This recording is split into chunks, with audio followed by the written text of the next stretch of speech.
Welcome back guys. आइए दोस्तों, इस वीडियो के अंदर हम लोग बात करेंगे कि वो कौन सा तरीका है जिस तरीके से बिहार के अंदर यानी कि बिहार का जो सीएम एआईएम का हो सकता है। वो बिल्कुल चांसेस है, 100% लॉजिक के साथ आपको मैं बताऊंगा। और अगर आपने अंत तक ये वीडियो देखा तो आपको ये भी पता चल जाएगा कि हाँ, बिल्कुल सही कह रहा है ये, कि इस तरीके से पहले भी हो चुका है। और अगर वो घटना यहाँ पर हुई तो आसानी से एआईएम की पार्टी का सीएम आपको देखने को मिल सकता है बिहार के अंदर। तो चलिए शुरू करते हैं दोस्तों। जो नए हैं वो बराए मेहरबानी इस चैनल को जरूर सब्सक्राइब कर ले और वीडियो को लाइक भी करें। तो चलिए शुरू करते हैं। पहले ही अनाउंस कर चुका है एआईएम के हेड यानी कि मुखिया साहब ने, सदर साहब ने, जिनका नाम असदुद्दीन ओवैसी साहब है, उन्होंने पहले ही कह चुका है कि बिहार के अंदर आप ये देख सकते हैं, नीचे एक स्टेटमेंट लिखा हुआ है कि aim to contest on all seats in 2020 Bihar assembly polls, यानी कि 2020 के अंदर ये सारे सीटों पर, असेंबली चुनाव के सारे सीटों पर एआईएम अपना उम्मीदवार उतारेगी बिहार के अंदर। तो चलिए शुरू करते हैं। पिछले बार क्या हुआ था 2015 के अंदर, एक झलक थोड़ा सा देख लेते हैं ताकि हमें थोड़ा सा आइडिया आ जाए और आइडिया लग जाए एक्चुअली होने वाला क्या है और इस तरीके से क्या क्या हो सकता है।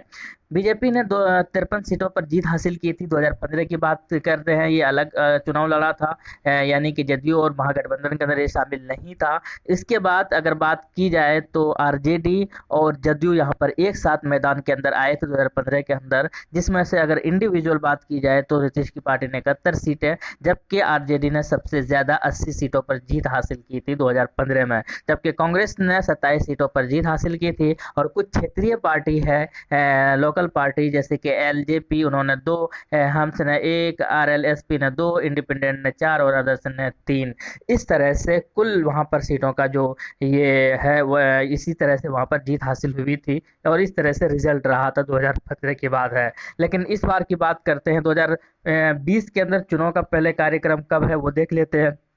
पहला चरण यहाँ पर 12 अक्टूबर को होगा, जबकि दूसरा चरण जो है आपको 16 अक्टूबर को फेस करने को मिलेगा। जब तीसरा चरण है वो 28 अक्टूबर को, और चौथा चरण 1 नवंबर को, और पांचवा चरण 5 नवंबर को। और अगर रिजल्ट की बात की जाए, मतगणना की बात की जाए, काउंटिंग की बात की जाए, तो वो दोस्तों 8 नवंबर को आपको पता चल जाएगा कि किस पार्टी ने कितना बैंड बजाया है, यानी अपोजिशन वालों का, यानी कितना किस पार्टी का जीत हुई है और किस पार्टी का आपको सरकार देखने को मिलेगा। ये आपको 8 नवंबर को पता चल जाएगा।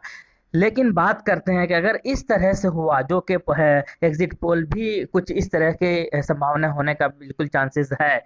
ये है, अगर क्षेत्रीय पार्टी की बात की जाए तो ये अगर इंडिविजुअल लड़ते हैं तो ज़्यादा खतरा नहीं है किसी को भी इनसे। ये 1 या 2 सीटें ये ला सकती है, चाहे वो मांझी जी की पार्टी हो, चाहे वो एलजेपी हो, चाहे इस तरह से, यानी कि क्षेत्रीय पार्टी इंडिविजुअली इतना ज्यादा इफेक्टिव साबित नहीं होगा बिहार के अंदर, ये बात बिल्कुल तय है। लेकिन अगर ये किसी के साथ गठबंधन करती है तो हो सकता है वहां पर 2-3 सीट है और भी ज्यादा इसको फायदा हो सके।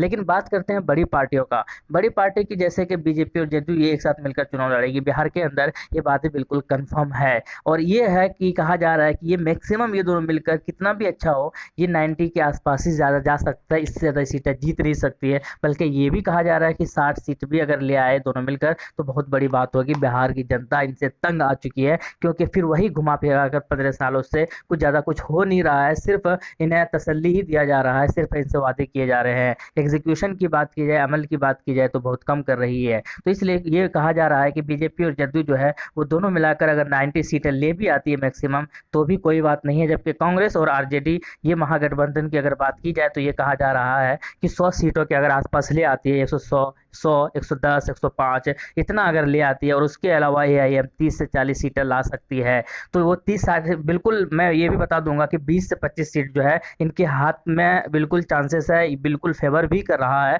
और वो 20 सीटें कौन कौन सी है मैं दूसरे वीडियो के अंदर अभी बता दूंगा। लेकिन ये बात बिल्कुल है कि 20 सीटें मेहनत करेंगी, जो कि कर रही है, और जनता भरोसा बहुत कर भी रही है। कुछ जो है अभी इधर टाल मटोल भी हो सकती है। तो अगर सारे मिलकर वहाँ की आवाम, बिहार की आवाम, बिहार के लोग अगर इन पर भरोसा करती है और ये 30 से 40 सीटें ले आती है, तो यहाँ पर बहुत अलग तरीके से राजनीति देखने को मिलेगा। और बहुत जो बड़े गयूर लोग हैं वो इस बारे में बात भी कर चुके हैं। तो इस तरह के बिल्कुल होने की संभावना है, समीकरण बनते दिखता है बिहार के अंदर। तो अब मैं बता दूं टोटल सीट कितना है बिहार के अंदर, तो 243 सीट है। इसको किसी भी पार्टी को सरकार बनाने के लिए कितना है, हाफ से ज्यादा चाहिए, हाफ चाहिए। यानी कि अगर हाफ की बात 2 से भाग दे जाए तो 2 कितना हो जाएगा यहाँ पर, यानी कि 122 सीटें कम से कम चाहिए किसी को भी, अगर जो यहाँ पर सरकार बनाना चाहती है तो ये 243 सीटों में से 122 चाहिए। और यहाँ पर आप देख सकते हैं कि किसी के पास 122 पूरा नहीं हो रहा है, तो कांग्रेस और आरजेडी जो है वो बीजेपी के पास जाएगी नहीं,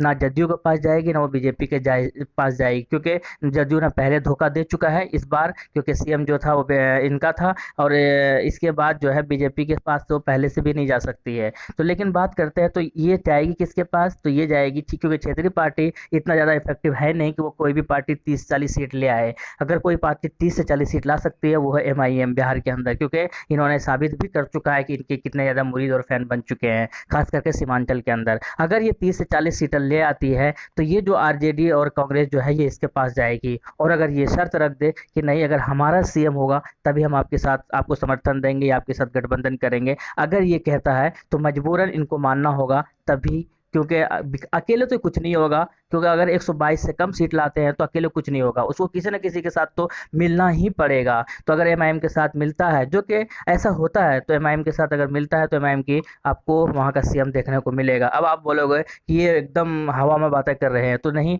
हवा में बातें बिल्कुल भी नहीं कर रहा हूँ मैं, आपको लेकर चलता हूँ थोड़ा सा महाराष्ट्र के अंदर, कर्नाटका के अंदर। वहाँ पर क्या हुआ था, आइए थोड़ा सा देखते हैं। इलेक्शन हुआ 2018 के अंदर, और 2018 का रिजल्ट ऐसा रहा कि बीजेपी ने जीता कितना, 104 सीटों पर जीत हुई, जबकि कांग्रेस की सीट जो है 80 सीटों पर जीत हुई थी। और जबकि यहाँ पर जेडीएस ने जीत हासिल की थी 37 सीटों पर, यानी कि 37 सीटों पर। अब सबसे ज़्यादा जीत किसकी हुई, तो बीजेपी की हुई। लेकिन बीजेपी किसी के साथ मिल नहीं रहा था, या बीजेपी के साथ कोई मिलना नहीं चाह रहा था, क्योंकि बीजेपी वाले चाह रहे थे कि हमारा ही सरकार बने। तो बीजेपी के साथ कोई मिला नहीं, बीजेपी का गवर्नमेंट बना नहीं। अब बात रही कांग्रेस की, कांग्रेस के पास 80 सीट है, होना तो चाहिए, कांग्रेस किसी के साथ अगर मिलकर बनाती है तो कांग्रेस की पार्टी का ही सीएम होना चाहिए। लेकिन जेडीएस ने कहा कि हम तुम्हारे साथ तब मिलेंगे जब आप, या जब हम सीएम जो होगा वो हमारा होगा। और आखिर कांग्रेस 80 सीट यानी कि ज़्यादा सीट लाने के बावजूद उसको झुकना पड़ा, क्योंकि ये बीजेपी के पास तो जा नहीं सकते थे, तो जेडीएस से मिल गया। और हुआ भी यही कि जेडीएस का ही सीएम बना।